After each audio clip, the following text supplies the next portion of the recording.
for pianists and piano teachers. My name is Dr. Carol Ann Berry, and this program is being held both in Bösendorfer Hall and also online. Today we have a very special jazz artist that's well known all over the Research Triangle, Edmund Paolantonio. I believe he goes by Ed. He has worked at Duke, UNC, and Central College.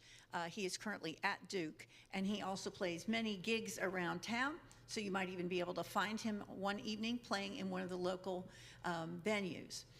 He is going to explain to us, especially people like me who have never done much with jazz, how to go about playing jazz, perhaps how to go about teaching jazz, and improvisation. For those of you online, important couple of things. You will have these handouts in the chat part, in the chat area, you'll have these handouts pinned, so you, as he goes along, can access those handouts. Also important for everyone to know, in and out of the house, that all of this is available on YouTube.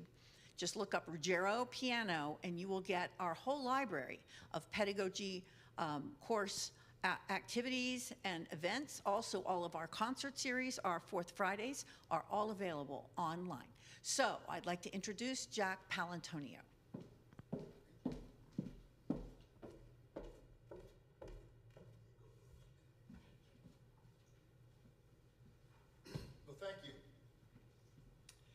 I don't think I'm going to need this because I have a rather loud voice anyway, but if anybody has trouble hearing me, I will use the microphone. So if you have your little handouts, the first thing I did was try to think of a way to help teachers teach, and also to gear this, at least for today, mostly toward beginners. Oh, look at this. One of my former victims, students, showed up. So it's, we start out, the Lenny Tristano method, the method I learned was from a great famous jazz teacher and performer of the 30s, 40s, 50s, 60s. His name was Lenny Tristano. He was a blind man, and I studied with him about 3.5 years. And the method we did, one of the reasons I think that I have the greatest success with students who have classical background is that they understand the need and the importance of scales and technical work, because a lot of this is all about technique and technical work that you have to do. But most of it is what you do with your students anyway. Most classical people insist that at some point their students learn all their major and their minor scales. And it's very important that you have that available.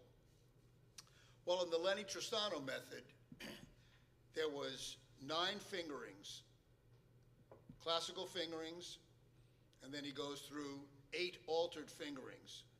The 1-2 fingering, the 4-5 fingering, the 1-2-3, 3-4-5, a combination of 1 and 3, 1-2, 1-2-3, 4-5, 3-4-5, then 1-3 and 3-5.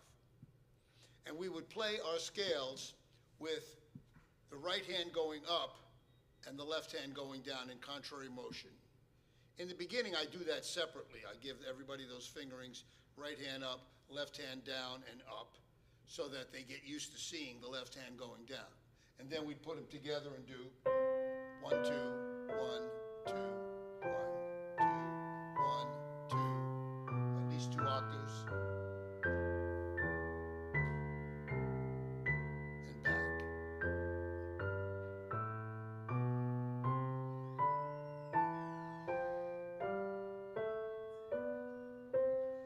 And you do them with that fingering, whether it's a white or a black note. The purpose is to get your thumb to be able to feel comfortable and pivot on black notes when you're improvising. So we get used to it. So in D flat, it's the same thing. 1, 2, 1, 2. I'm not going to go through the whole scale, but you get the idea. Now every other fingering is only one direction. When we do the 4, 5, any fingering that doesn't use the number 1, your thumb, only goes in one direction because you can't pivot back. So when you do the 4, 5 fingering, it would just be.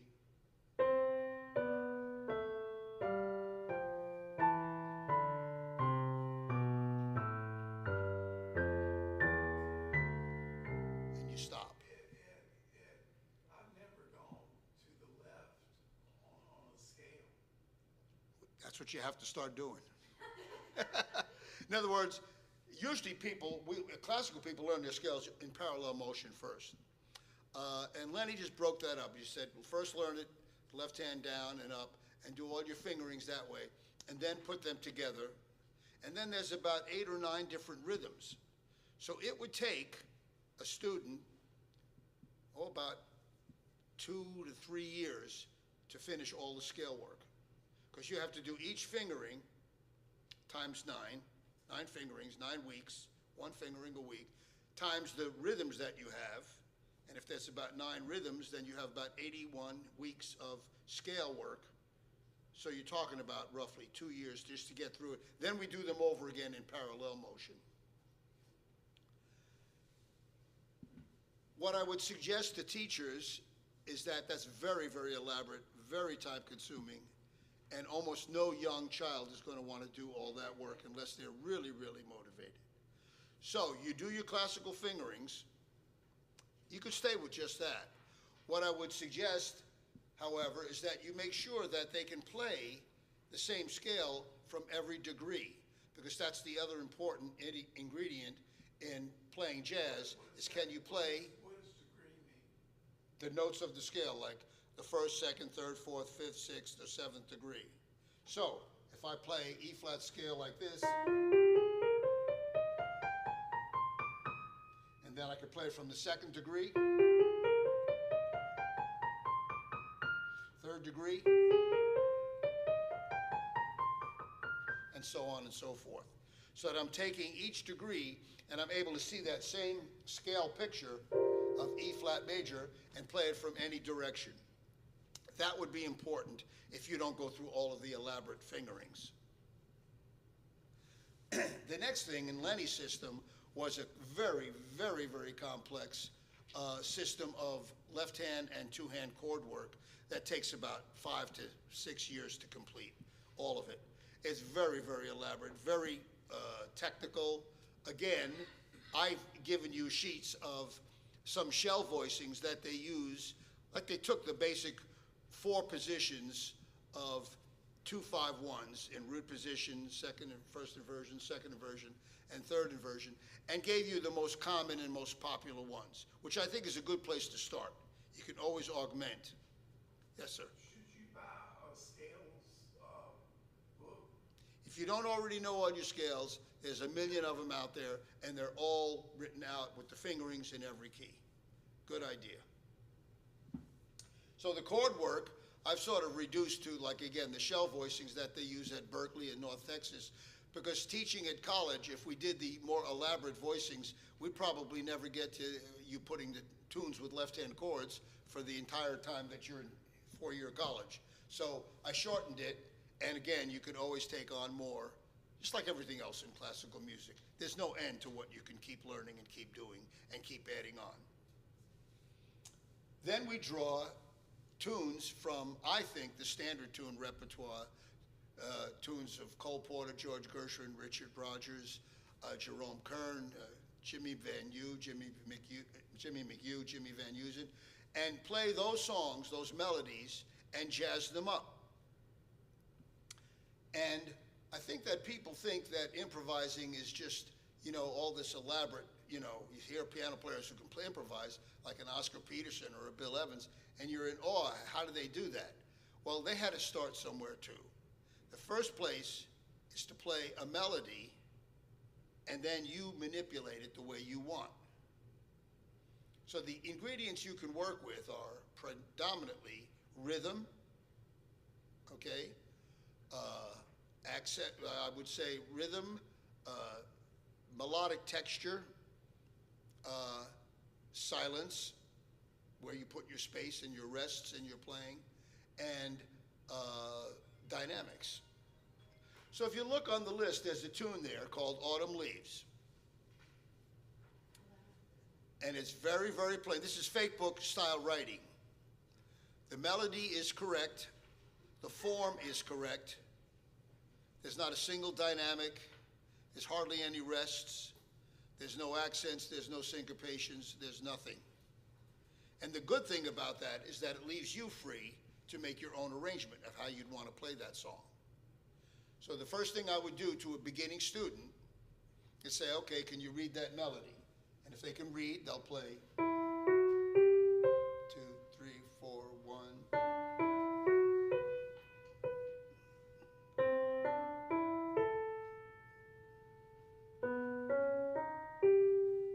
And so on through the song.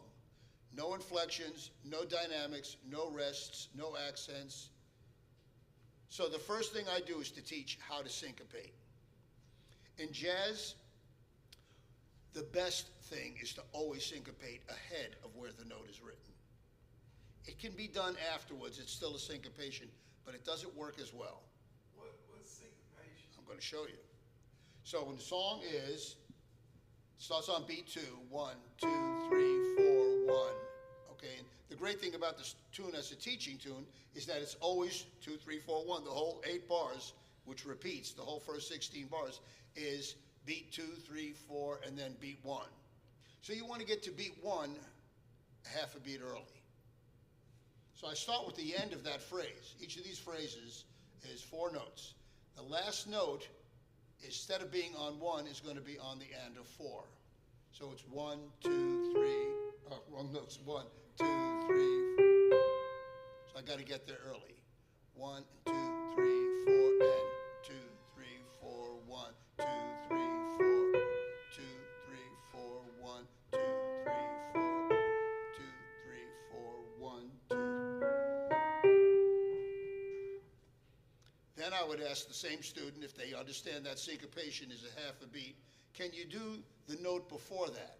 Can you do this third note of that phrase? So it's 1, 2, 3, and 1, 2, 3, 4, 1, 2, 3, and 2, 3, 4, 1, 2, 3, and 1, 2, 3, 4, 1, 2, 3, and. And you notice when I syncopate, I usually accent or play a little heavier toward the volume-wise and making it more of an accent, because that's the important part of jazz in general, and it being free to syncopate. The hard one for most people is the second note. So it's 1, 2, 4, 1, 2, 3, 4, 1, 2, 4, 1, 2, 3, 4, 1, 2, 3, 4, 1. Okay? And the first one sometimes gives people trouble, but it's an easy one to hear. So if you're counting 1, 2, 3, 4, 1, 3, 4, 1, 2, 3, 4, 1, 3, 4, 1, 2, 3, 4, 1, 3, 4, 1, 2, 3, 4, 1. Then if they can do that one note at a time, and it's very important that they know that they can syncopate every beat. Syncopate beat 1, beat 2, beat 3, and beat 4. Then I would send the student home and say, now you make an arrangement of that song, and you put the syncopations where you want. So it doesn't have to be the same every measure, and it shouldn't. Try to get variety out of where you put your syncopations, and then we progress there for the next lesson. And after they have somewhat of an arrangement of how they want to syncopate the song, then we look at the other things you can do to enhance the melody. So I always tell my students that if you want to learn how to play a melody, listen to a vocalist or a horn player, because piano players are the worst. And the reason is we never have to breathe, and so we don't. We never have to, when we hold a note out, the only interesting thing you can do is listen to it die away.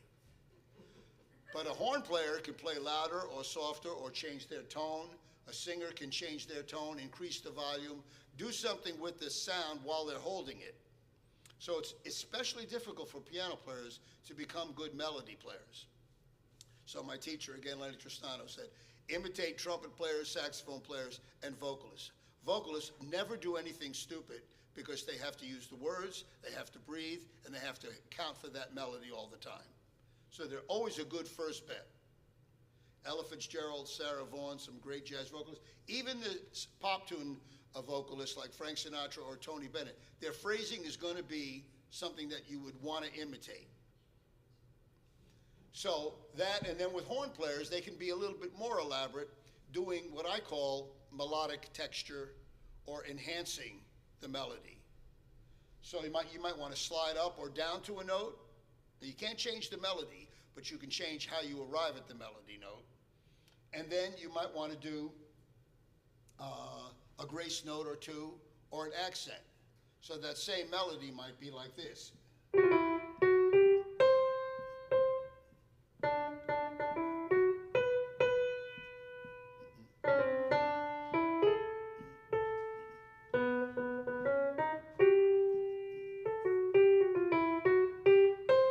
So on and so forth.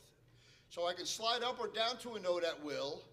I have to know what the melody is. I can't be guessing at the melody, but I have to know what the melody is. I can slide up or down or enhance how I get to that note. And there, now I'm bringing a tempo.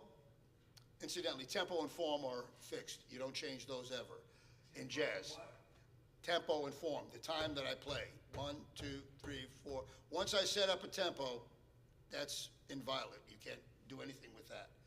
And then the form of the tune, A, B, A, or whatever it is, you have to keep that straight when you play the song over and over again. So now that I have the ability to syncopate and to enhance that melody, then it's a question of dynamics and a question of silence.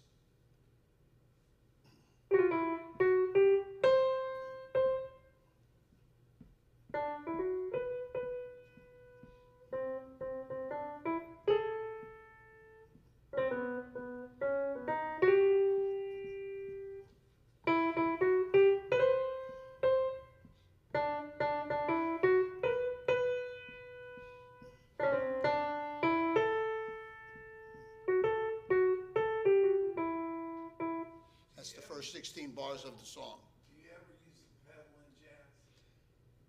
Yes, but I don't let my students use it for the first 2 or 3 years. When I studied with Lenny Tristano, that was the first thing he said to me, was when I get a piano player, they want to put all 10 fingers on the piano and their foot on the pedal and never have a relief of any sound of anything. And he's right, they just play with it all the time. There's a place for it, but he didn't let me use it for about 2.5 years. Wow. So that you understand that if you want something to hold out, you better do it with your hand, your fingers. Hold it out if you want to hear it, and then make your hand do it rather than use the pedal as a crutch, because that's what usually happens, is they use the pedal, and then they start running things together. Okay? Nobody wants to hear that, but you hear it all the time when you let them use pedals. I've threatened some of my students to tie their foot to the leg of the chair so that they don't use the pedal at all. So now we can get you get a melody, you can do something with it. Now you can manipulate it. And the other thing I guess I'm overlooking, because you just hear me playing it already sort of as a jazz player. But for some people, especially classical people, it's hard for them to swing and understand that this is all, every beat is really a triplet. It's 1 and 2 and 3 and 4 and 1. That's why I sometimes tell them, play your quarter note twice, make an eighth note out of it, so you get the feeling of what a jazz eighth note is. It's 1, 2, okay, 1, 3, and 2 and 3 and 4 and 1, 2, 3, 4, 1, 2, 3. I wouldn't do that too much for an actual performance, but the thing is, you get the idea that every beat is 1 and 2 and 3 and 4 and 1 and 2, not 1 and 2 and 3 and 4. Those are syncopations too. I can do that 1, 2, and 2, 3, but it's very stiff. The other thing that usually is a problem with young students is when they syncopate, they separate. They go 3, 4, 1, 2. I don't know why that happens, but I hear it in a lot of students. So I make them play legato. No break till you're ready to take your hand off the piano and let there be nothing but silence. No break in the thing, because that's the syncopation is what creates the excitement. So when you're playing with a bass player, which jazz is about, playing with a bass player and a drummer, you getting there ahead of time is what creates the excitement. the bump in the music.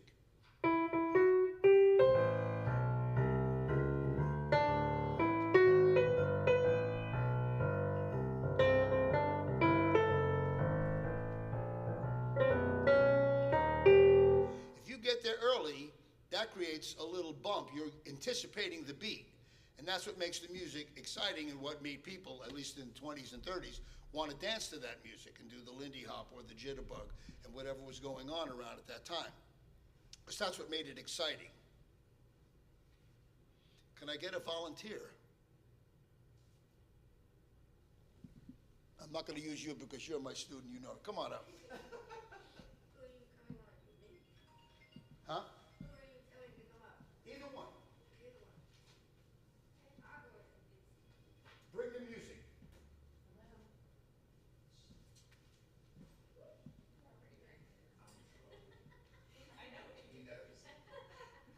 Come up here because there's steps in the back. Oh, she's a pro. This is not fair. Well, She's a pro. good. We need pros. It's Betsy Hannah. Oh my gosh, Betsy, how are you? You already did it. Get on the piano. Okay. I laughed when you said how they come up. That's right. You don't do that. Don't do that. Okay.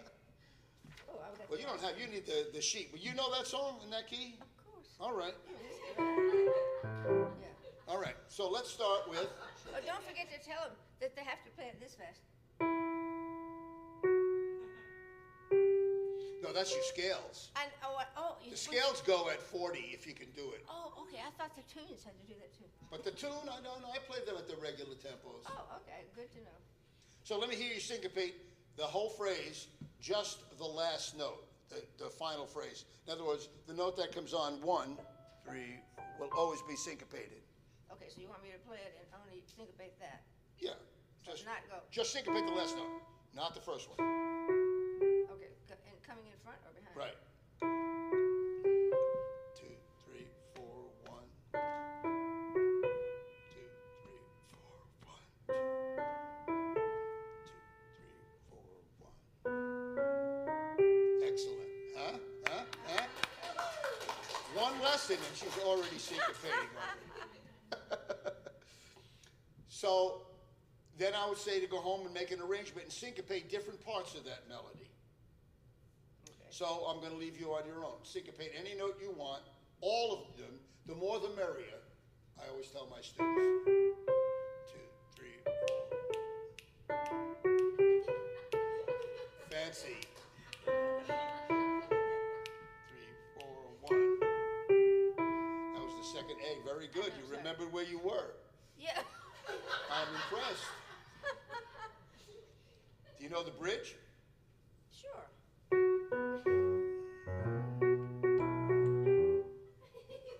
Go on. Ba, ba, da, da, da. Okay.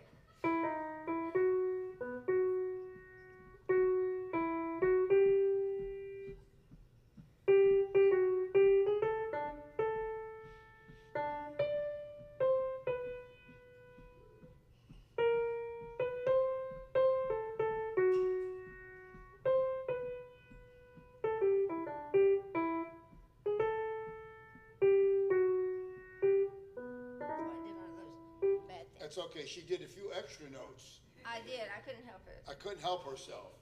That's great. If they're in the scale and in the key, you can enhance the melody that way. But I don't start out doing that with a brand new, like 8, 9, 10, 11, 12-year-old Right. student. First play the melody. Make sure you have a metronome so that you are keeping time and not skipping beats. It's very, very common, even for very, very skilled classical musicians, to just leave a beat or a bar out, especially when you have those long 2-bar weights. So you have sometimes a whole bar and a measure. So people don't like, especially piano players, don't like to hear nothing for 8 beats. That's very frustrating to them. So they feel like they want to do something and either fill it in or rush to the next phrase 4 beats early, which you can't do. The two things you can't do is change the time or the form, the tempo or the form. Everything else is free game.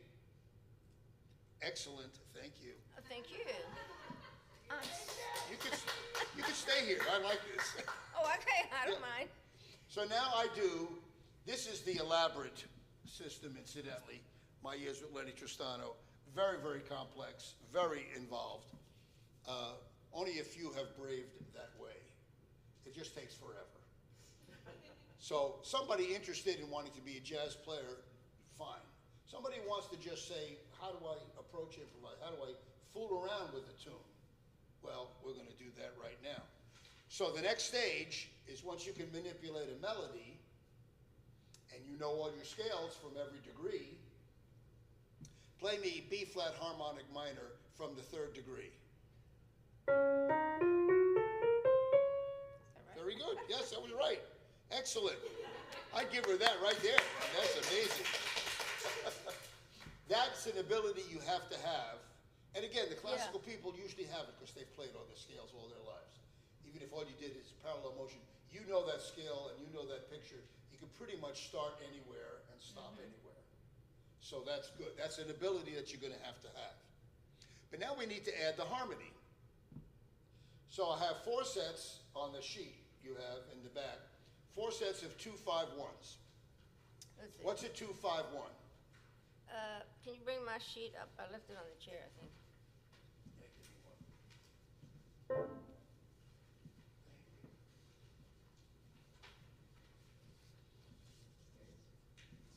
Let's go 1 minute before I do these chord symbols.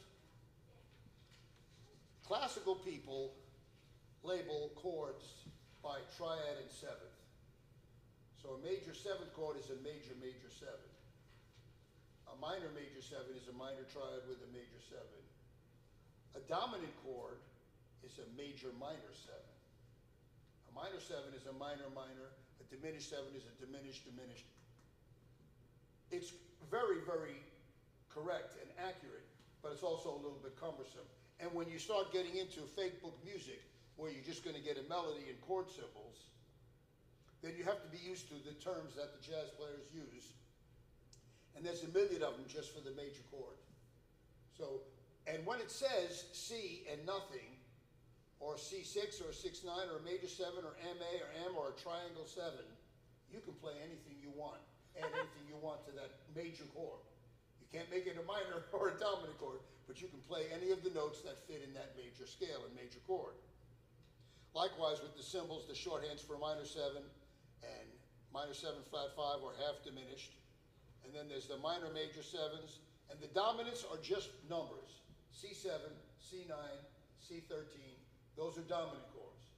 It doesn't mean you have to play the 9th and the 13th. And conversely, if it just says C7, you can add the 9 or the sharp 11 or the 13 because it's your right to improvise how you want to expand the harmony. But the symbol that you're going to get is just C7. It means dominant. Do what you want. Then there's the diminished symbols, either a circle or DIM. And then there's sometimes you see what we call a fraction chord, where they'll have the name of the chord, a slash, and a note. And what that means is the chord is the first thing, C major, and the bass note is F. So it's like they put a slash over it, so it's a C chord over F is what they're indicating. Just so when you get to a piece of music in fake book style and you see all these crazy symbols, I might not even have them all, but this is pretty much all of them. So that I've seen in most fake books. The confusion comes with minor 7s and tonic minor chords. Tonic minor chords are built on the melodic minor scale. Okay, so you don't play a minor 7 in a minor major 7 chord or a tonic minor chord.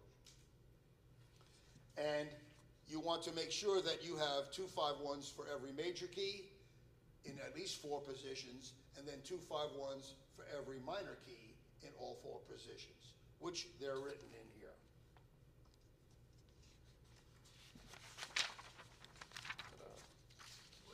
What do you leave out of the tonic minor chord? That's a chord that is a minor major 7. In other words, your triad is minor, but your 7 and 6 are major. While I'm on that subject, The only change we make from the classical people in our scales is we do not play the descending version of melodic minor. We play the ascending version, go on, both ways. So it's a major scale with a flat third. It's a very important chord and a very important scale. And the reason we don't do it is because you should be able to play all of your, I like that, summertime, very good. You should be able to play all of your major chords from every degree. And if you can, well then the 6th degree is already natural minor. So you're getting it covered, you're not eliminating it. The unique mode for jazz and is the melodic minor, the flat third only, and major 6 and 7. That's used a lot, and it goes to a lot of different chords. So that's why we eliminated. When I teach the scales in jazz, I teach the major, melodic, and harmonic minor, but the melodic minor is flat third only. And it only changes the fingering on, I think, 2 scales. F sharp is the only one that really has, you have to change the fingering for the melodic minor. Play F sharp melodic minor. Nope, see? You kidding me? 4. You're right. Now come back with 4 on the D sharp. There we go. Right, it feels funny. That's the one that's different because harmonic and major, you don't have that problem. So F sharp has 3 different fingerings, and I usually have to point that out. So now we're going to start the 2-5-1s. We're only going to do today, I think, position 1. Incidentally, all the numbers in chords, all of the numbers are from the bottom up. A 2-5-1 progression means that the 2 chord in a key is always a minor 7 or a half diminished 7 in the minor mode. The 5 chord in a key is always dominant, no matter whether it's major or minor. And the 1 chord in a key is either, if it's a major key, a major chord. If it's a minor key, it's a tonic minor chord. So those are cadence progressions, 2-5-1s, to get you to a key or to establish a key. So the first thing I do is tell my students, okay, look at this. These are minor 7 dominant major. The 2 chord is minor 7s. The 5 chord is a dominant 7. She did it right because she played the inversion that I wrote. 5-7-2-3. You played 1-3, but 5-7-2-3 is what I wrote. Right. I got the wrong glasses on. That's okay. Wrong glasses. And then your 1 chord is a 1-3-5-7 C major or 1-3-5-6. Right. So the first thing I do with my students is say, play that progression with the right hand. Okay? Now all you're really doing is changing the top note. 7 goes to 3 on your dominant chord. The reason I want the 2 instead of the 1 is because it's a prettier note. The 9th or the 2nd degree is a prettier sound than 1. On dominant chords, on always you want to eliminate 1 because it's bland, it's vanilla. We don't want it. So then I would say, okay, play that 2-5-1, and with the left hand play the root. Right. Do it in E flat.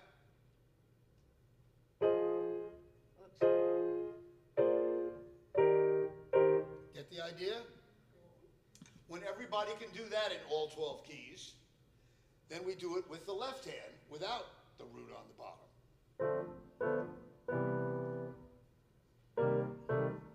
Exactly. So you run through all your keys that way. Then to make sure that you know each key, each chord, the hard part here is, of course, the minor 7 is 1-3-5-7 from the bottom up. The major 7 is 1-3-5-7. So they already know that. But that dominant chord, 5-7-2-3, Right. if I just say isolated, play F sharp 7, and I want the voicing 5-7-2-3. I gotta think about You that. gotta think about it. 5, Start 7, on the 5th. 3. Okay. That's not right. No, I want F sharp 7. Right now, play 5-7-2-3 on that voicing. That's 1-2. That's 1-3. 2-3. That's it. So it takes people a minute to get that.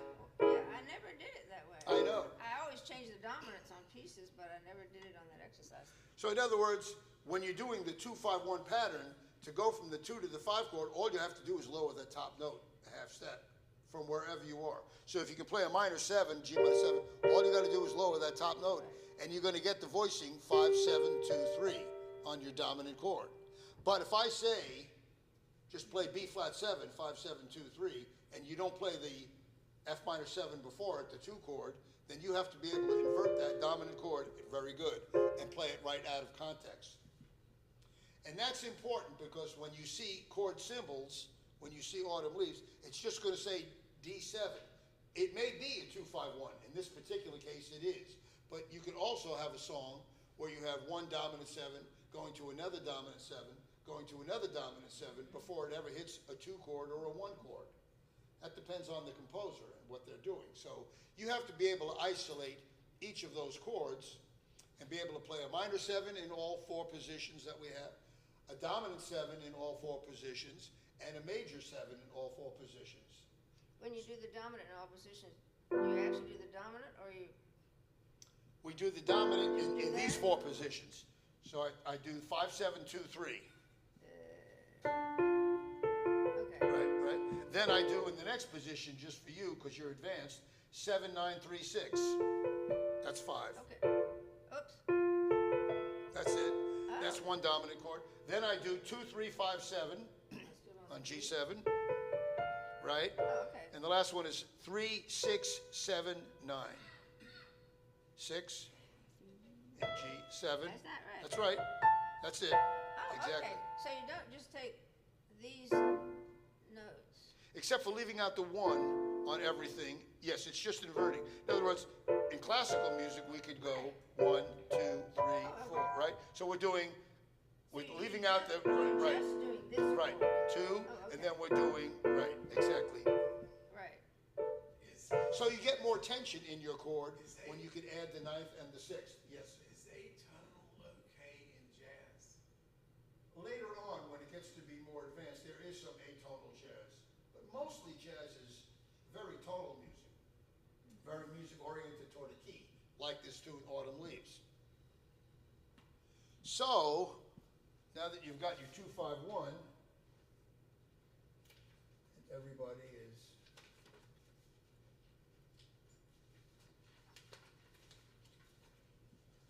stick with root position 1. So I'm going to make you do the chords first.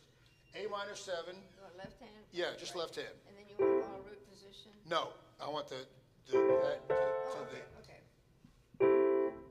that's 5, 7, 2, 3 on the D7 chord to 1, 3, 5, 7 on G major. Do you go to the? Yeah, you could go to the 6 if you want. Then play F sharp minor 7 flat 5 and B7 with the flat 9. So again, you're going to lower the top note and you're going to play E minor, which is a minor 6 chord or a minor major 7. No. Oh. Right. Okay. Yeah. That's another funny thing. If you notice on Autumn Leaves, Yeah. they don't have a 7 after the E minor. If the book is written, this is from the real book, if it's written correctly and they just say E minor, they mean the tonic minor. They don't mean a minor 7. A minor 7 is a 2 chord. E minor here is a 1 chord. You're resolving to the key of E Okay. minor. So then you're making Yes, it the it could melodic. be major minor. 7 or the 6. So, because you're automatically assuming you're in the melodic minor. Yes, Okay. exactly. You switch right to melodic minor mode. Oh, that's great. So now let's start. Play those chords again. Lower the top note to get your D7, to your G major 7, to your C. That's good enough. It's a G. But F sharp. No, F sharp there. There you go. F sharp minor 7. Lower the top note to B7. It's the flat 9 we're leaving in there. To E minor 6 or major 7. Right.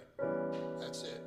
Fabulous. Now can you stick with those voicings? Where are the chords on this page? There are no chords, they're separate notes.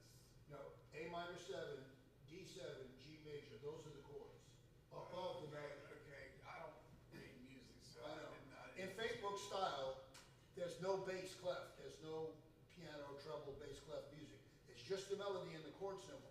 So that's why you need to develop a repertoire of 2-5-1 voicings that you can manipulate.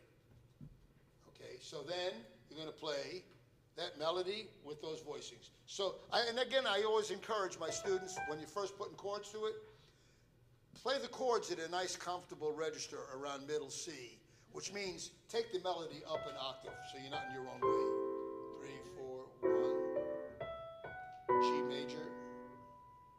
2, 3, 4. I love it. See? Woo! Betsy had it. All right, so now you can do that.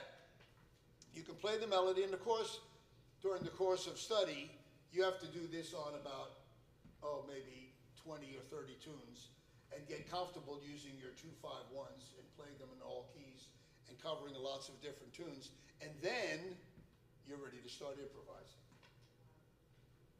So what do we do? What do we improvise on? Oh, are you asking me? No. All right, when it's a 2-5-1 progression, which we have 2-2-5-1 progressions in this song, at least the first 16 bars. So it's A minor, D7, G major. That's a 2-5-1 in G. So your G major scale will cover okay for all of those 4 chords. Then you have a 2-5-1 in E minor, an F sharp half diminished to a B7, and then you have E minor 6, or minor major 7. So again, what you'd have to do is for the first 4 bars, A minor, D7, G, and even through that C major, you could stay in the G major scale. So do you just run the scale up Well, from that note, or what? anything you want. Okay, just.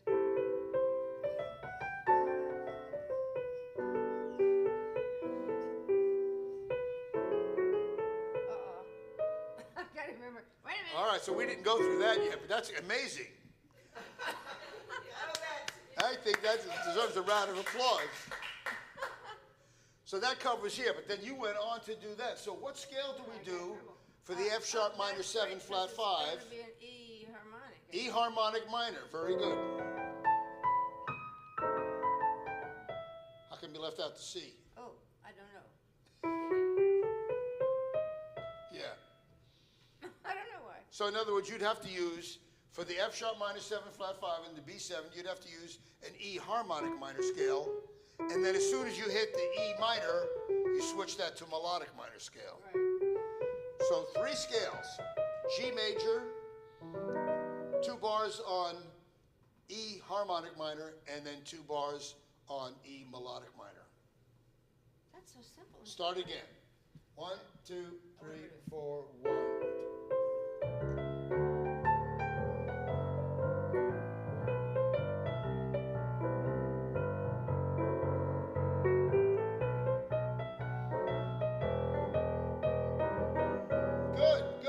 Good. You played safe on that note. Excellent. So now we can play and improvise in, God, less than an hour we got everybody through everything. It's incredible how fast you people learn. But you can see when you're doing this with a young person, it's just one step at a time, one stage at a time. First you have to, and I make everybody memorize everything. You can't be reading a melody and then think that you're going to improvise on it. You have to have the melody solid, the chords solid, the 2 of them together. I make sure that they can play the whole chord progression by memory with their left hand. I make sure that they can play the melody with the right hand and 2 hands together.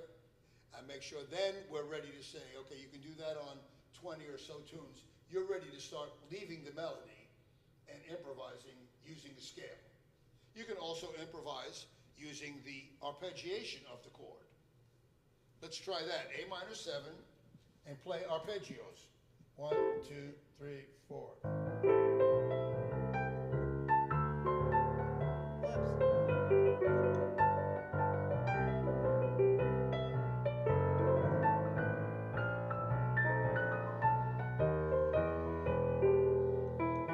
How's that? Upside down. So if you can, and if, of course, a better improviser or better improvising would be a pleasant combination. You don't want to just play arpeggios. You don't want to just play scales. You want to use those and hear from the training of your scales. When you can see a scale all 7 notes, you have that picture in your mind's eye. And again, this is the big advantage piano players have, is this is the most visual instrument of all. So it's there, you can see it. And I studied for 3.5 years with the blind man, and not 1 week did he go by without saying, look at what you're doing, see it. Use your eyes. And when a blind man tells you to do that, it makes an impression. So when you have that picture, now break it up. What, scales and arpeggios? Scales and arpeggios, and anything in this picture of G major is visible. Then you got this picture, and it's changed to melodic minor. Okay. So 1, 2, 3, 4.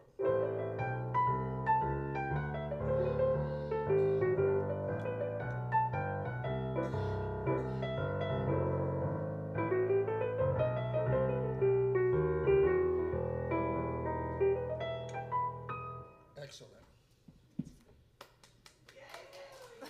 You can go back to your seat. She's replaced my whole clinic. You don't even need me anymore. But don't No. forget, I studied with him for a I couple know she years. did. Yeah. When But I was real young, and I thought, I don't know anybody else who will practice this besides me. You know, it's like you're doing these. Betty White did. 25 years ago when she Oh, was good great. girl. Yeah, she was with me too. Good So girl. you know, it's a whole history, a legacy. So if you can do all that, then you start to do the inflections and the idea of swinging. So it brings us to the last, actually, aspect. So melody, rhythm, change the rhythm of the melody, change your inflections, your melodic texture, I call it, meaning grace notes, slides, accents, things that you can do on the piano that you really can't do on another instrument, is sort of make it feel like the note is bending by hitting 2 and releasing 1. It gives a little bit of a feeling that you're actually bending the note, which a horn player can do and bend and slide into it, a glissando. So you want to try to imitate everything the horn players are doing. And then, what was I going to say? You have to do, after you can do your melodies, and after you can do your chords, and after you've got them both well memorized, then you want to break things up so that you can improvise what you feel, but you got some logic to what you can work with, okay? If you start playing all the notes that don't sound good, then stop using them. So.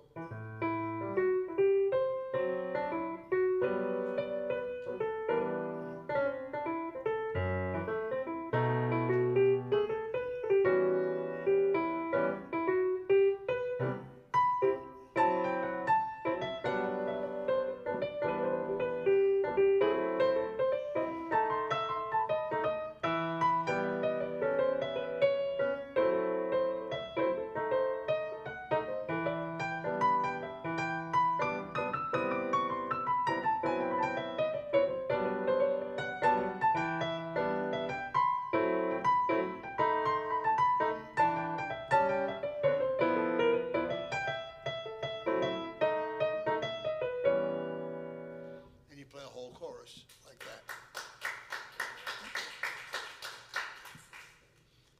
Question?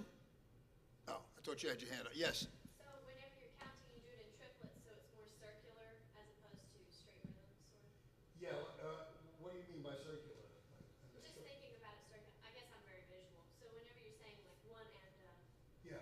it's more circular to me than saying 1 and 2 and 3. Yes, but it's leaving out. It's like a triplet in jazz is the first 2 notes of the triplet are tied. So you're only playing the first and the third. It's 1, 2, and 3, and 4. So when you slow it down. When it's fast, and you know what? It really isn't a triplet when you listen to, and this is the last aspect of this part of it, is that you have to listen to the great players who play. Lester Young, Charlie Christian, Louis Armstrong, Charlie Parker. You have to listen to the great players play. They don't play a triplet. They play even 8th notes behind the beat. And you can't write it, you can't notate it, and that's why jazz has been sort of an enigma for some people, hard to learn for some people. It's because it isn't written. The only way to really get it is to to internalize it by listening to and singing great solos of the great musicians. So the more you use your voice and sing and transcribe those solos to your voice, which becomes part of you and your body, then that comes out naturally the way you play. I'll try to illustrate what's really going on. When you play even eighth notes, it's very nice.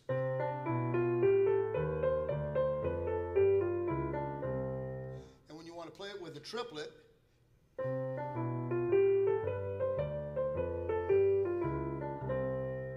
and what I'll do, and people hate when educators do this, but there's almost no other way to get around it, is I'll say, okay, now you got the triplet, now accent the third note, the weak part of that triplet. Give that a little more push.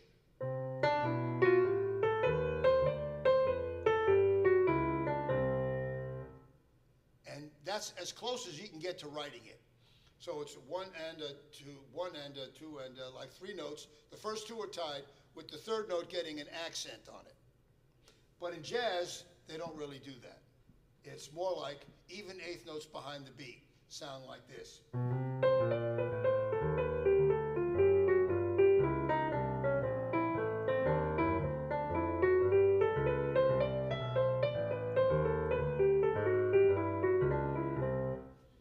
So I'm really playing very even notes, but it's a little slower than the tempo. Of course, I can't let it get out of sync, so I have to make up and compensate for it eventually. But really great players play even eighth notes, and they lay back.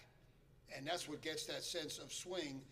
And the way it's perceived, or at least in a notational system, is to have it be a little bit of a bump.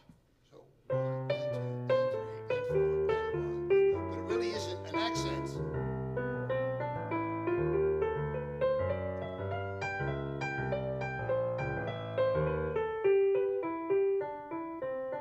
They're really even eighth notes, just pushing the edge of that beat, of the pulse. And the only way you can get it is to sing it and listen to it and internalize what they're doing. What Lenny did with me and what I do with my students is first take a set of solos by, again, a great improviser, Louis Armstrong. I like Charlie Christian on guitar, Lester Young on saxophone. And I try to do one of the early players first before one of the notey bebop players like Bud Powell and Charlie Parker.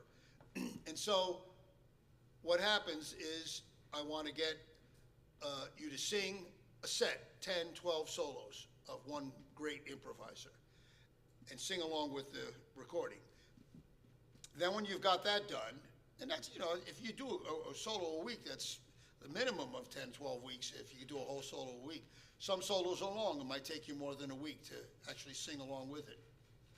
Then you go back and sing those same 10 solos without the record. Just sing them with your voice, which you get a lot of very colorful combinations. Yes. Your best solo. She was my best soloist singing without the tape. She was. And it is hard. I mean, my pitch was never very good. What I mostly want to get is, do you get the rhythm of the solo and as much pitch as you can. First of all, a guitar player and a saxophone player can play a lot faster than the vocal cords can manipulate. So it's really like, especially when you get to somebody like Charlie Parker, it gets impractical to think you can hit every note in a very fast double time line. But you can at least sing the rhythm and the articulation and get as much pitch as you can. Then the last stage is you take those same 12 solos and put them on the piano one at a time. Now you're putting material with the right feeling and the right inflection in your hands, and you're giving yourself better melodic and harmonic material to improvise with, so you're not just running scales. I mean, you can play Autumn Leaves like this.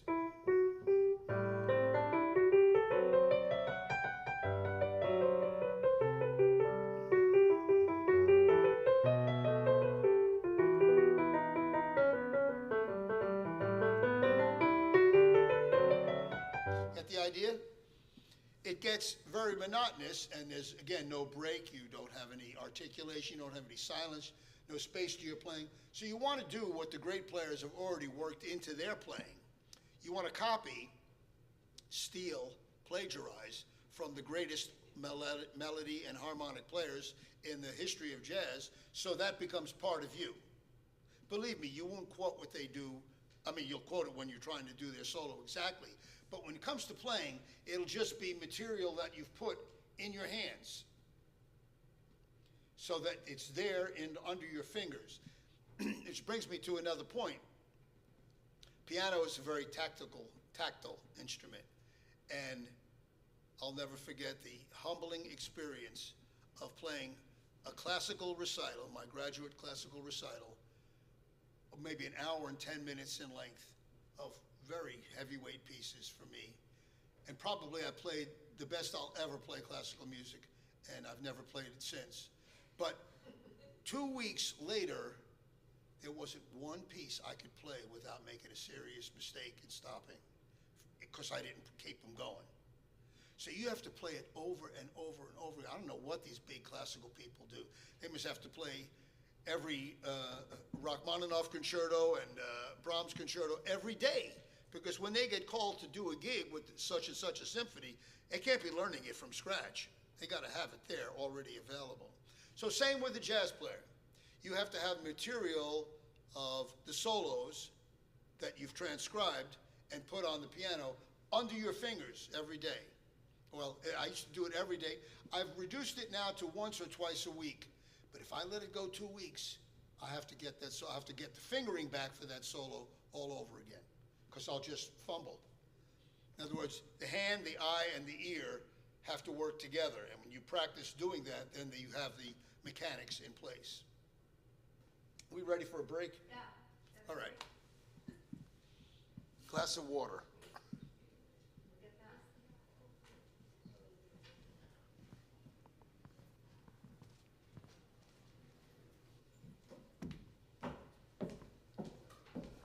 For those of you online, we're going to take a 10-minute break. We'll be back here at 11:10. So if you want to take a break and go get some coffee, we'll join back in 10.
Well, welcome back to the second half of our program with Ed Paolantonio on playing jazz, teaching jazz, basic concepts. If you're just joining us or joined us after we started, in the chat section you will find the handouts he's referring to, the 251 chords and so forth. They're all written out for you, and that way you can print them off and keep them in your treasury. Also remember, if you missed part of this program, it will go on the Ruggero YouTube channel, and all of these things are there forevermore.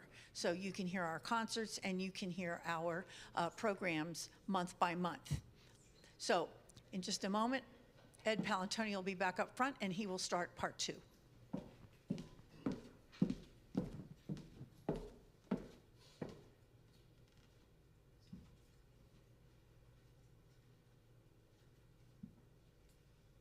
So, brought my cheat sheet up too, so I don't know what I'm doing. So we covered all of the things to do. Scales, chords, they have to be done individually and drilled, and like you say, those, you know, just to do that 1, 2, 5, 1 that Betsy Hanna was doing in every key, right, left hand, and isolate the individual chords. Then you do that times the 4 major 2, 5, 1s, and you have to do it all in the 4 minor 2, 5, 1s. It gets, if you did one section a week, that's like a minimum of 8 weeks, and usually the minor keys take a little longer. So 8 to 10 weeks before anybody is putting those chords to the melodies that they're learning. So you're developing a repertoire of melodies. And I have a list of melodies that are all standard tunes, and some of them are bebop tunes. I suggest the standards because the standards give you much more freedom for you to manipulate how you want to do the rhythm and where you want your accents and dynamics. If you play a complicated bebop tune written by Charlie Parker or Dizzy Gillespie, then you're going to play it exactly the way they wrote it. And there's no give or take on your part because it's written beautifully. It's written as a jazz line. But then you don't get the chance to rework it as much as you would a standard tune. So I'm a big proponent of the standards and listening to people do that. Then, of course, you got to sing, and you got to sing to the great records and the great recordings. We went over the chord stuff. I'm going to go here and see what I missed on this thing. All right, so the page after the chord stuff, chord names, is more complex. Now, this is for people with really understand a lot about theory. This page where it says notes to play for each chord quality. I don't have that page. It should be right after, if you got a thing of it, right after the chord symbols. Next page. Hold it up, please. What? Can you just hold it? I don't have that page. You know, Which page? you got it? Oh, Yep. fourth page? Okay, it's the 4th page. You have another copy that was mine. Yeah, maybe that you got a copy that didn't have that. I got it. So this gets into more complex stuff. Nothing you would do with the student you're starting out with. It's very complex. But the question comes up, what do I play? Okay, I got a 2-5-1 in G on A minor, on Autumn Leaves, and then a 2-5-1 in E minor. So I can arpeggiate the chords, I can play the scales. But here's the different thing, and here's where the improvising escalates to another level. On the dominant chord, okay, that's the most flexible chord and the most enhancing chord. You can sharp the 5 on a dominant chord, you can flat the 5, you can sharp the 9, you can flat the 9. You can do all kinds of alterations on a dominant chord, and when you do, it gives you different combinations of scales to play when you're on that chord. So I can start with, let's say I'm going to play Autumn Leaves. I'm on A minor. That's the 2 chord in G, so I can play my G scale. But when I get to my D7 chord, what if I want to jazz it up and play a sharp 9? Well, then I can play a scale that will go with that and augment the possibilities of not just staying in G major. So I can stay in G major, or I can go G major,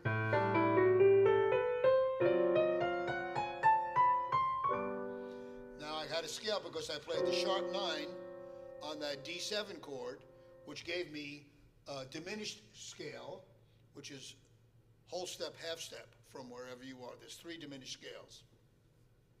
I suggest that, again, when you've done all your major melodic minor scales and you've done all the rhythms and you can do it from every degree, then think about your 2 whole tone scales and your 2 diminished scales, 3 diminished scales. So I do the diminished scale, whole step, half step.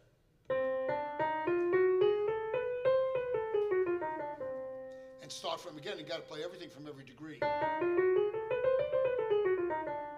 So on and so forth. There's only 3, C, C sharp, and D, and you're back to E flat, which is the same diminished scale as C. Okay, there's only 3 diminished chords. Once you play C diminished, C sharp, D, now you're back to E flat diminished, which is the same as C diminished. So everything that applied to C applies as it will for F sharp and A. So there's only 3 diminished scales, and they're important, again, in the higher improvising level of jazz, because you want to use them when you alter the dominant chord. So it's nice and easy to play 2, 5, 1 in G and just stay in the G scale. And in the beginning, that's all you should maybe even be trying to do, is just stay in the key center that 2, 5, 1 gives you.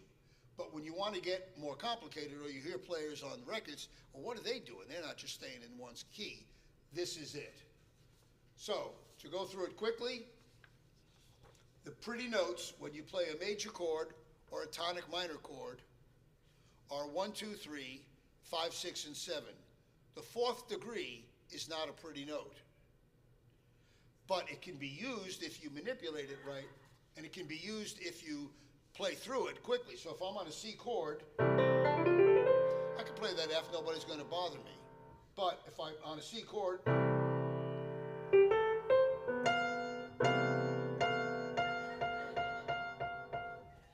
it's a funny note. It doesn't work. It doesn't work as a place to arrive at. It does work as a place where you can resolve it to the 3rd. So, as long as I get off it in a certain way, it works. But it's not the prettiest note. The pretty notes are 1, 2, 3, 5, 6, and 7. So you're safe. Same with the tonic minor chord. 1, 2, 3, in the melodic minor scale, skip 4, 5, 6, and 7. Those are your great improvising notes. Okay, so it's not that you can't use the 4th, you just have to know how to manipulate it. I once had a group of little kids, elementary school kids, and I let them play a set of tone bars, and they could, have like mallets and play it. And I played just like 2, 5, 1 in C, and said you can play anything you want. And don't you know, every kid found that F natural and played it the whole time, till I finally ended up taking the F thing off it and removing it. It's funny how they picked that one note that I didn't want them to play, but they just played it. I said, play anything you want, and they did. For the minor 7s and the minor 7 flat 5s, it's 1, 2, 3, 4, 5, skip 6 is not the pretty note. Because you're playing a minor 7, the major 7 or that chord of this major 6 doesn't sound good. Again, by itself, if you just pound on it or get there. If you're running through your scale, I played the 6, but it's not going to be anything that's going to bother anybody. So again, it's a matter of the pretty notes are on your basic 2 chords and your 1 chord. Your notes are either on the 1 chords, the tonic majors and tonic minors. It's 1, 2, 3, 5, 6, and 7. On the minor 7 chords, it's 1, 2, 3, 4, 5, and 7, flat 7. Or 1, 2, 3, 4, flat 5 on the minor 7, flat 5, half diminished. So there's a big gap. If I play C minor 7, flat 5, I'm going to skip the 6 and 7, flat 6, skip a lot of notes. Unless I want to just run through them, then you won't hear it. But I don't want to go. Well, that 7 is good. Those aren't the pretty notes. But the dominant chords are where you get your basic thing to alter and change. So 1, 2, 3, 5, 6, 7 on your regular dominant chord. If you're going to play, just 1, 1, 3, 5, 7, 3, 5, 7, 9. You're going to play a regular dominant, then again, 1, 2, 3, 5, 6, and 7 are fine.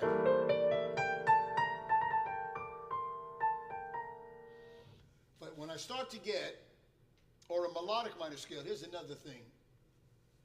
If you take your dominant chord and play it to its 13th degree, 1, 3, 5, 7, 9, sharp the 11, and 13, that's a good jazz sounding G7 chord. It's got everything in it, including the sharp 11. Also, if you analyze it, it's every note of a D melodic minor scale. So when you're playing a G7 and you're altering it with the sharp 11 and you're jazzing it up, one of the things I suggest for a student to play then, when you see that G7, is a melodic minor scale, a fourth below the root. So here I am on D minor 7, or D7, I'm going to play A minor. Now I'm on D7, and I'm going to play the sharp 11, so it's going to be a melodic minor scale.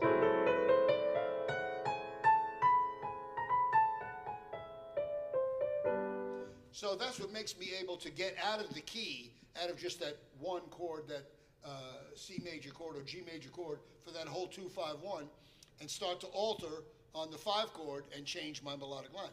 But you have to have the ability to play a melodic minor scale from every degree instantly, and you don't want to always start on the root of the chord. So if I'm playing G major for the A minor chord,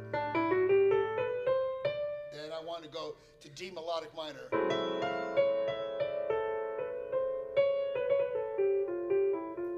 A melodic minor. Then back to G major for my major chord. So that's what enables me to get out of the key and play in a different scale. And here's where the importance of the melodic minor scales are. Because every time you alter that dominant, it's a different melodic minor scale or a diminished scale.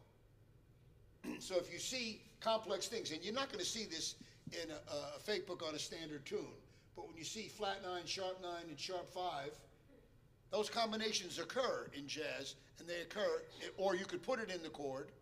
Again, don't forget, when it says D7, if I want to play sharp 5 and sharp 9, I can do it. That's my choice. I can enhance the harmony any way I want. I don't have to play, and I don't want to play 1, 3, 5, 7, because it's very bland. So if I do that, and if I play that sharp 5, flat 5, sharp 9, flat 9, and sharp 5, that's going to give me a melodic minor scale a half step above the root of the chord. So now I'm on G major 7. Okay, but when I get to the D7, I'm going to jazz it up. Now, E flat melodic minor. To G. So it gets me out of the key, and that's where you hear players play chromatic things and things that sound atonal or out of the key, because you are going out of the key for 1 minute. So I'm in the key of G for that A minor chord, then all of a sudden I do sharp 5, flat 9, or sharp 9 on the dominant chord. That gives me a melodic minor scale a half step above the root of the chord. That gives me some other pretty notes to play. And then when you have flat 9 and sharp 9, you play a diminished scale. And the one combination of regular 9 and sharp 5 gets me my whole tone scale.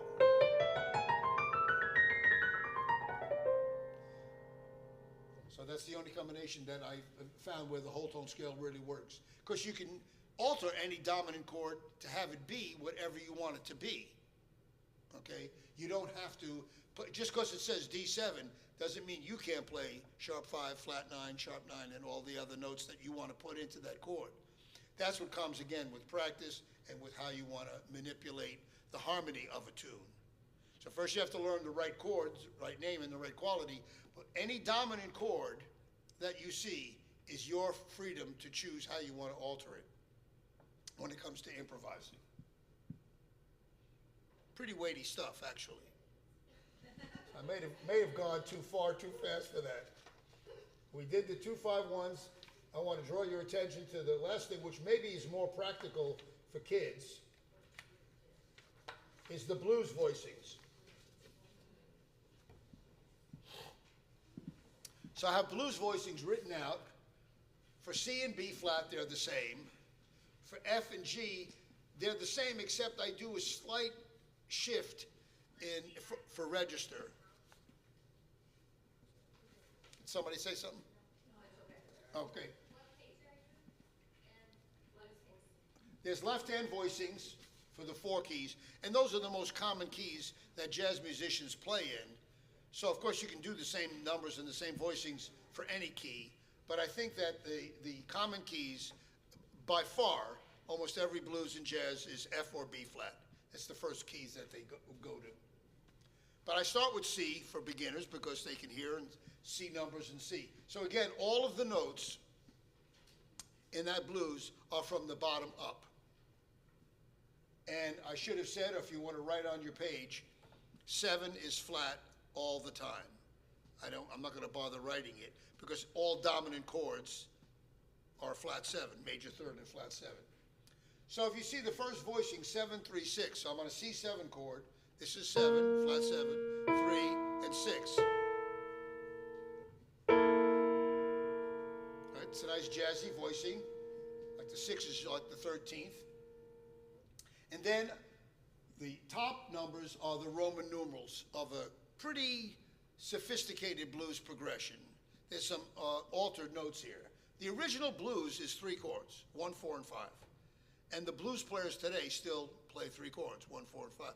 But as jazz evolved, they kept adding and sometimes taking away. They started adding more and more voicings and more chord changes to the blues. So I've chosen this one. It's about 1950s oriented blues, and it's got some good movement in the chord progression. And again, it depends on who you're going to be playing with. If you're going to be playing with blues players, all you need is the 3 chords, okay? And every voicing is either 7-3-6 or 3-7-9. So if you can just play that on every chord, 7-3-6 or 3-7-9, you've got a way to play your dominant chords pretty conveniently. We give an example of 1-4-5. The 1-4 now, 1, 4, and 5 in the old blues is 4 bars of 1, and the 4 chord for 2 bars, and back to 1. Then 5 chord for 1 bar, 4 chord,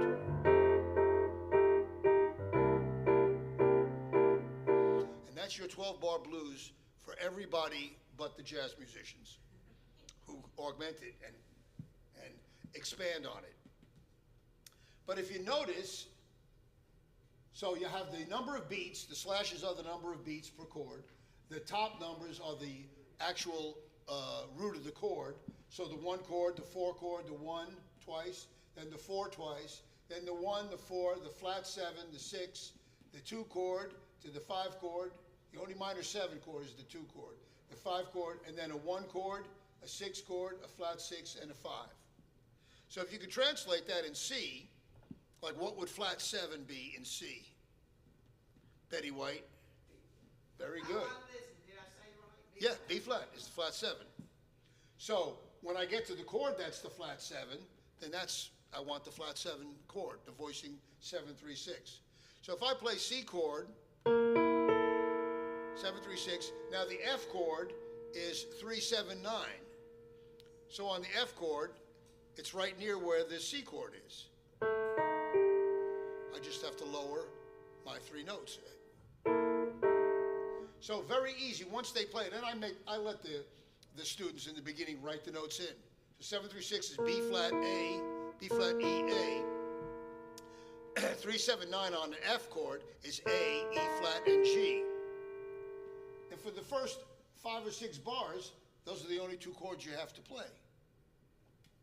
So 1, 3, 4, 4 chord, 3, 4, 1, 3, 4, 1 again, 3, 4, 4 chord, 3, 4 chord. Now 2 beats each. 1, 4, flat 7, 6, 2 chord for a whole bar, 5 for a whole bar.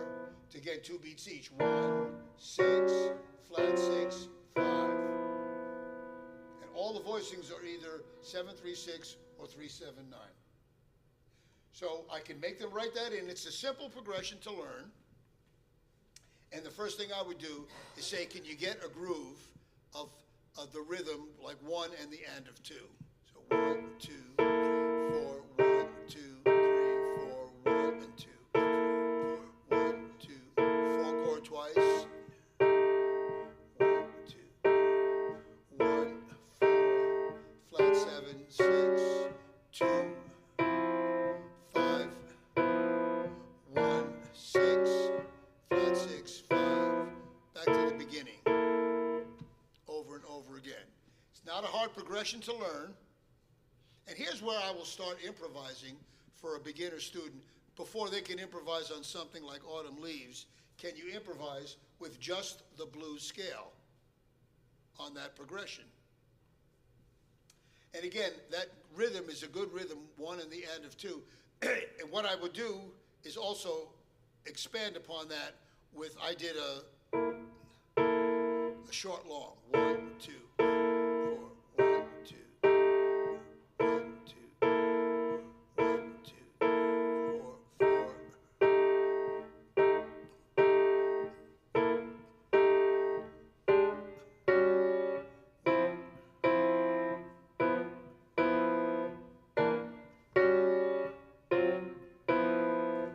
And then I'll make them do it another week if they needed a week on each, and do reverse the rhythm, reverse the sound, so it's long, short.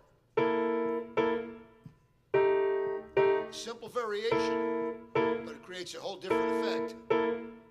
Long, short.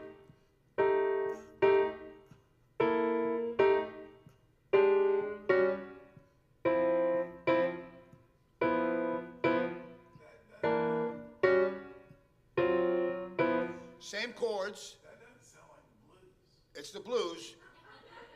It's the blues, but it's a dressed up blues because I'm adding more chords. What? That sounds like jazz. That's it. It's a jazz blues. See, in jazz, the blues evolved. It didn't stay to 3 chords. There's in the beginning stages, the jazz and the blues were the same exact thing. So you get 3-chord tune. But as you move to the swing era, it got more complicated and sophisticated. As you move to the bebop era, it got a lot more complicated and sophisticated. And then in the 50s, it sort of like mellowed out a little bit and came back to close to that progression. But you don't hear it because I'm playing a lot of extra chords that are passing chords. But it's still a 12-bar blues, and all you have to do is, this memory here is very, very easy. It's easy to play. They're right under your hand. You're going to have to practice it and maybe write in the notes. But once you got that blues, you can play anything. So the first thing we do is play a C blues, and I give them the melody C jam blues.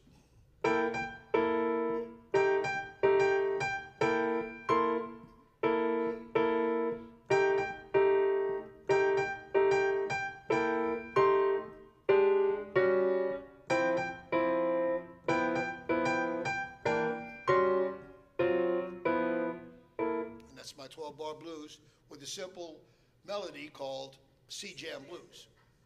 2-note melody, G and C. Very easy. The next stage, I don't think I wrote that in, but it's the same if you want to pencil it in your notebook. The blues scale is always, the notes are 1, flat 3, 4, sharp 4, 5, and flat 7.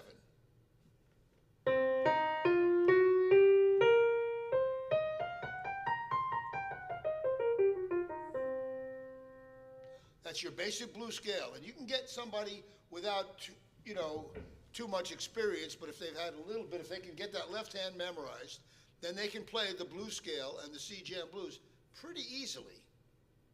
So after they play the blues scale, and again, I like to keep it up here. If you start down here, it's muddy. It doesn't sound good. So part of it is when you're doing things with your left hand, that should be in the middle C range for your chords most of the time, and hence take the melodies higher, an octave higher. Okay, and then if I'm going to improvise, Again, piecing it apart, I would take one thing at a time. Can you play that blues scale? I use 1 and 3 for the whole scale. Maybe use a 4th finger when I'm ready to come back down. Then I'll say, can you play it in 8th notes?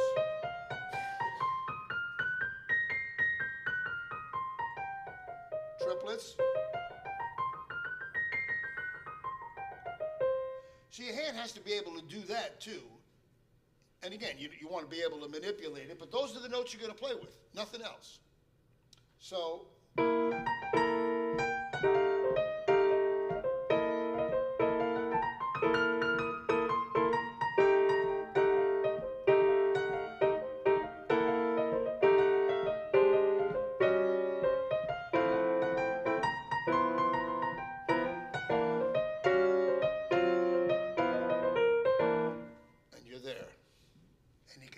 With it, and it's easy.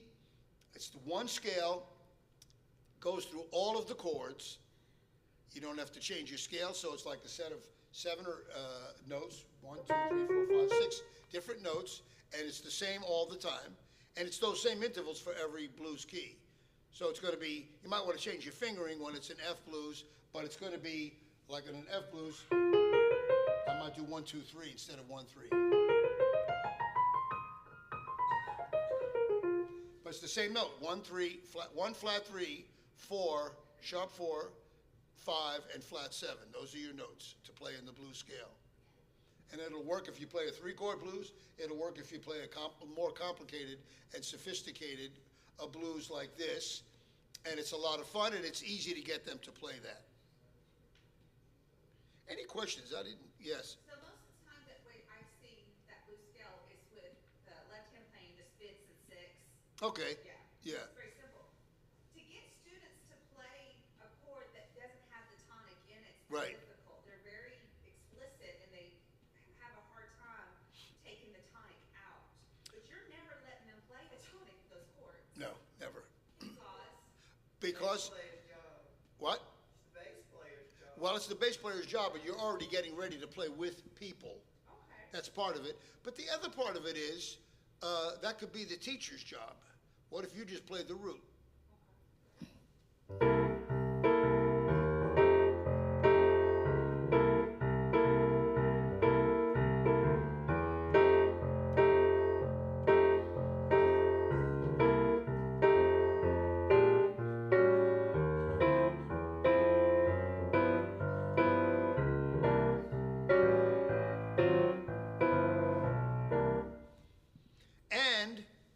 All kinds of iReal Pro is a great source of tons and tons of standard tunes, like 1,000 of them. And it has the chords, and you can program a bass player and a drummer and a piano player. But of course, if you're the piano player, you want to leave that out for yourself and program a bass line. Just play a C blues. You could, on this program, I believe you can write your own chord progression too, and just make sure that the chords are exactly the ones that you're playing with your left hand. So that you can have somebody play it, have a bass player play the bass, and improvise, and you're already dealing with what would sound like a trio without the drummer. Or you could have the drummer. The only thing I find a little difficult about some of those programs is the bass player is very soft and hard to hear, especially if you have a drummer. So sometimes I will encourage the students to leave the drums out. Just hear that bass line, so it's...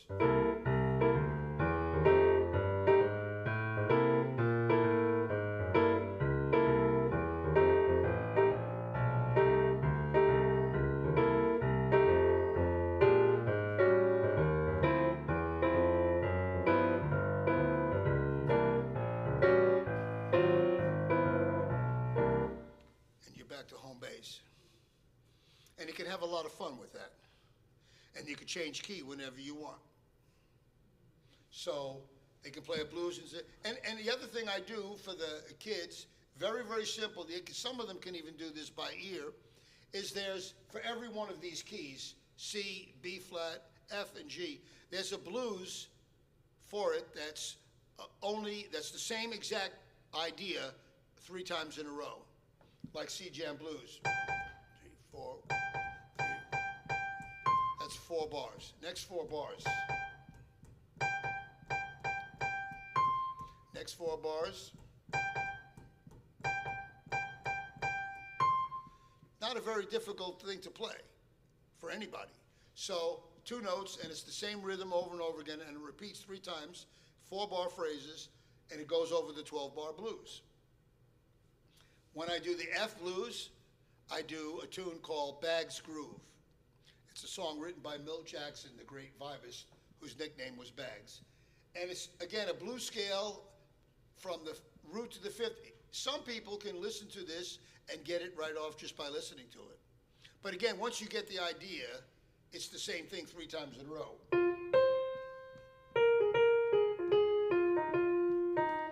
4 bars, next 4 bars. 1, 2, 3.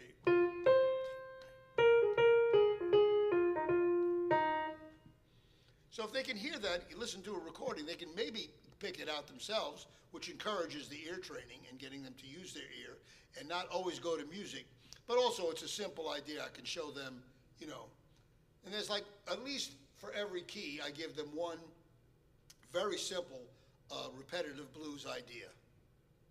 For B flat, I think it's called Sunny Moon for 2. It's just the blues scale going down without the sharp 5, sharp 4. 1.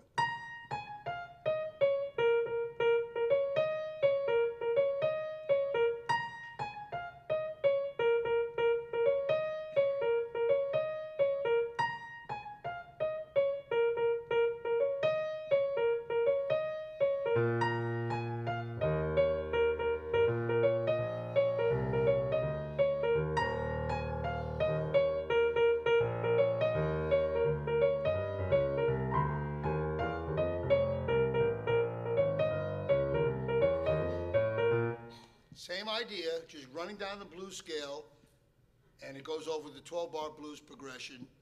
Very easy head to play. And you see, what I'm trying to orient a young student into is eventually trying to play maybe in their school's jazz band or jazz combo so that it is with other people. This music that we call jazz, you can play solo piano. Of course, there's a tremendous number of musicians who play phenomenal solo piano, but it's more fun. The reason I was attracted to it was watching my father play in a band and just reading out of a fate book, and I couldn't imagine how those chord symbols, he knew what to do. And so it was just exciting to me that he could get together with other people and play. Because classical music can be, solo classical music can be a lonely field.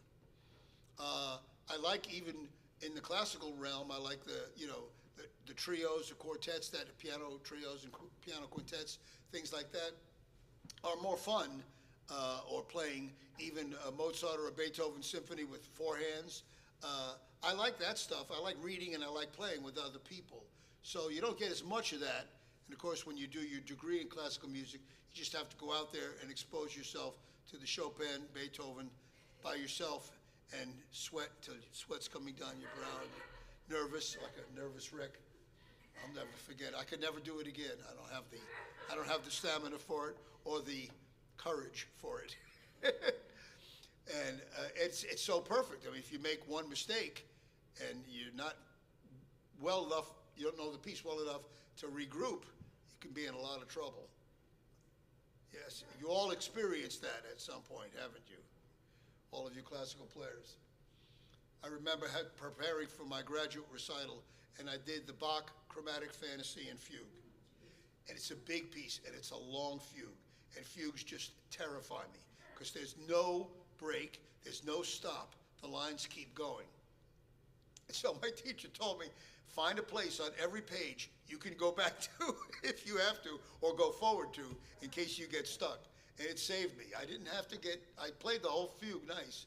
The prelude was another story, fantasy. But I played the fugue very well. I was very proud of myself. But it's very, very nerve-wracking because there's no give. Whereas when you play jazz, you can play what you play. Once you have the skills, the scales, the chord knowledge, you can play what you play. Any other questions? Then on the next page, the last page, all it is an expanding on the left-hand blues. In fact, you see it says two-handed blues voicings. Well, the bottom, there's a line drawn between the left hand and the right hand. The bottom notes are exactly what you just did for the left-hand blues voicings. So there's nothing different.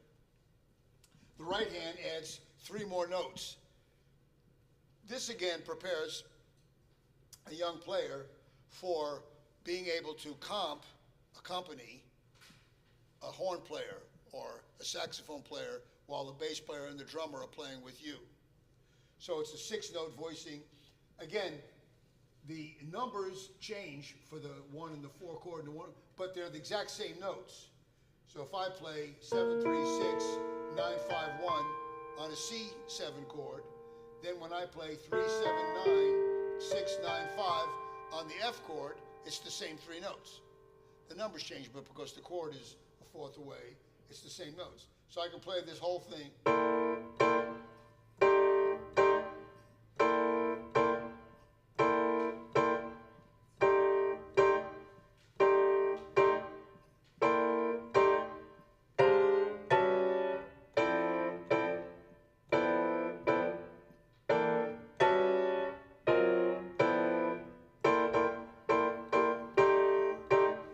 And you get a student to feel free to play whatever rhythm they want.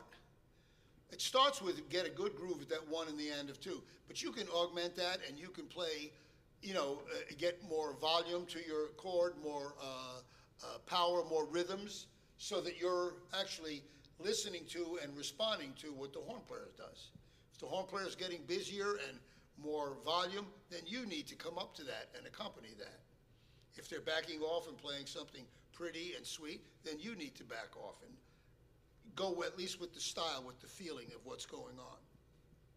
So it's a lot of fun, and you can get, again, somebody to play. I think there's even some programs where they have an improviser, like a saxophone player, will play to the chord progression. So you can practice just accompanying and playing chords, and then when you're soloing, you can just play the left-hand chords, leave the piano out, and have the bass and drums. And they're not expensive. Those it used to be Band in a Box. That's not a good program.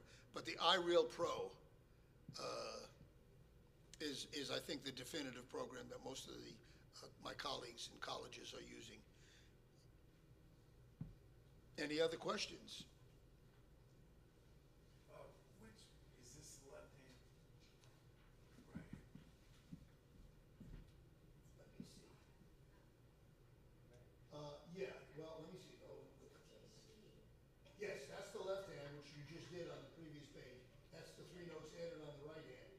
Again, for C and B flat. For F and G, because the register is different, because it's lower, I have one place where it shifts. I make just a quick note of that.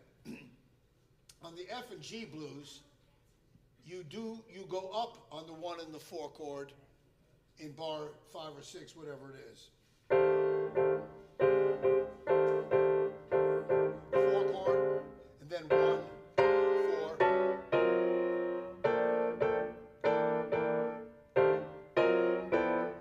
So there's be careful that you pay attention to the numbers, because there's a slight change, and the only reason it's a change is because in F and G, if I keep going down, it's going to get, again, in the lower register and too muddy. Whereas in C and B flat, it works to just keep going down like that, because you're still not more than an octave below middle C.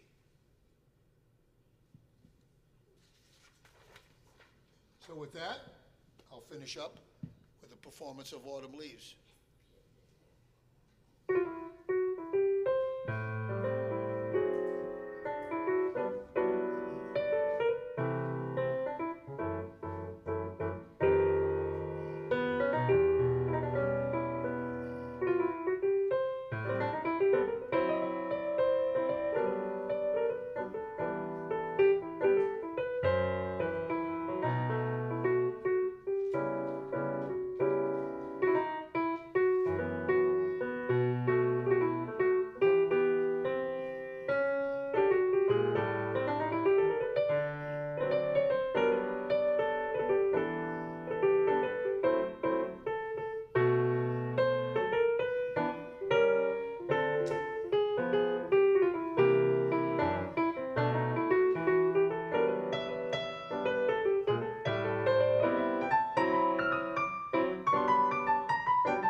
Thank you. Thanks for letting me be a part of your program. Well, we would like to thank Ed today for doing such a fabulous job of getting us started on jazz teaching, and as well as for ourselves, being able to sit down and work some of this stuff out. Next week, we will be meeting here again on Friday with Dr. Allison Gagnon of the University of North Carolina at School of the Arts. She will be talking about teaching our students how to accompany, how to work with ensemble, because a lot of students, you know, they get asked to play for their friend at the ensemble festival or whatever, and how to teach that. The following week, our third and final week, will be Dr. Kent Lyman from Meredith College, and he will be teaching the art of sight reading and how to get our students up and to sight reading. So this whole thing for the 3 weeks was skills that weren't classical training, things that we should do so that we can be total musicians. So we look forward to seeing you again next week and the week after, and thanks for coming. I need a sight reading class. Yeah.